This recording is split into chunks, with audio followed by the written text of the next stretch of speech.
back for the series. Brad? Oh, you mean as the plucky young fighter pilot? I think it was the realization that there was no oxygen in the cockpit, and that I was going to die. We gave the real actors oxygen, but I think I didn't have any for this one. Go ahead, Rick. What was your emotionally challenging moment?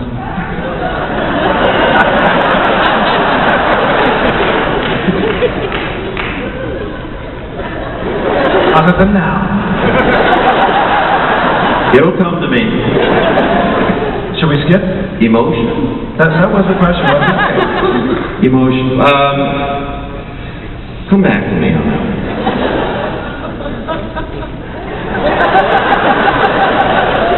Okay, I'll take it. Oh man. Oh, I know. Okay.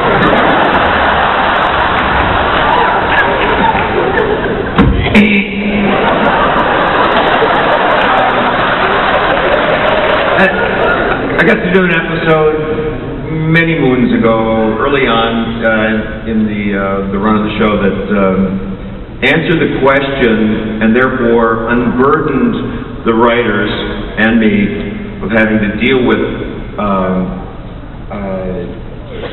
the death of his son, who Cold Lazarus was the episode. Is that the name?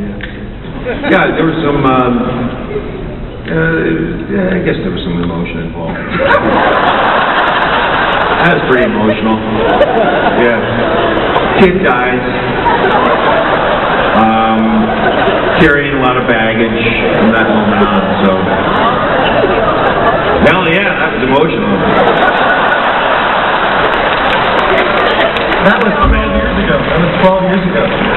Really? Yeah, good for you, man. And I remembered it.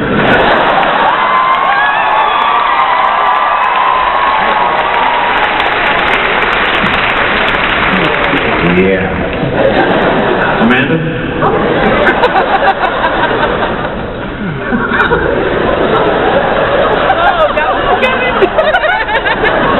I'm done. Oh man, there's been so many. I think probably when Dr. Fraser dies, and that whole, we go back to Heroes again, but that was emotionally charged. Losing Samantha, losing her father. Oh God, there's so many. We cried a lot. We laughed a lot, but we cried a lot on this show. And when Jack O'Neill lost his son. Just watching Rick muster that emotion. Very painful. That one emotion stands out. The kid died. And what else are you going to have but emotion? Come on. Let's be honest here. That's true. It is true. We keep killing people. Be careful. They're just actors.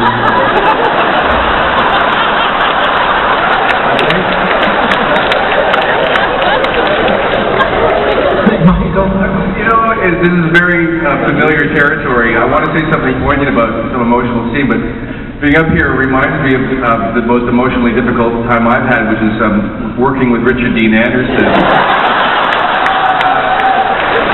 Trying to keep a straight face throughout all this, and I find myself even now, when I'm supposed to answer the question, doing what I usually have done for the many years of the show, waiting for Rick to finish speaking before I say my line. And that's emotionally draining. This is, emotionally challenging.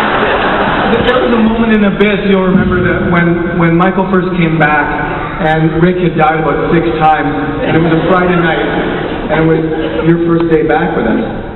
And we were at the bottom of the pit, and it was you saying, you know, you just introducing yourself again, and him turning around, and we actually, you guys laughed so much that night. In this scene that was supposed to be this emotionally charged scene, we actually called the day and said, we can't finish. We were 3 hours before we were supposed to finish. We didn't. We just stopped and said, this is too emotional scene and we're not going to make it tonight, so we came back on Monday morning and shot the scene. It was just, we were having way too much fun with a scene that was not supposed to be fun.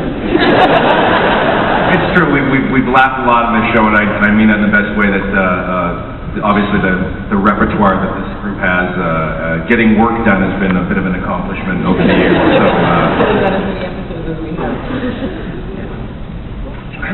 Yeah. I can't think of an emotionally difficult moment in the show, and it's not that I wasn't given these things to do, but coming in late, and everyone talks about, you know, the 400 years that they've been shooting the show, you know, but having arrived late on the show, there was concern, probably on everybody's part, that, oh, this isn't going to work, you're not going to get on, they look too much alike.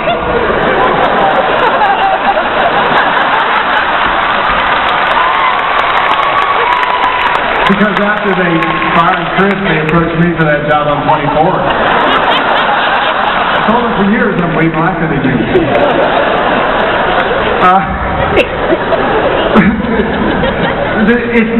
It's hard to pick anything that's emotionally difficult because, as you see, this is a very easy group to hang out with. We come to Comicon, and I noticed as we were standing backstage that all of us were clustered around together, just chatting about whatever it is.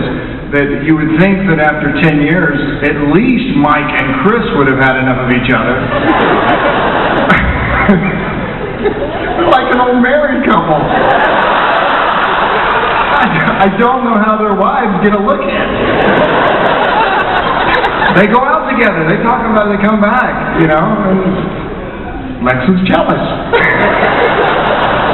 But it's such a great group, and it all feeds together, you know, one to the other and to the audience and back and forth, and so it's a very special privilege to be involved.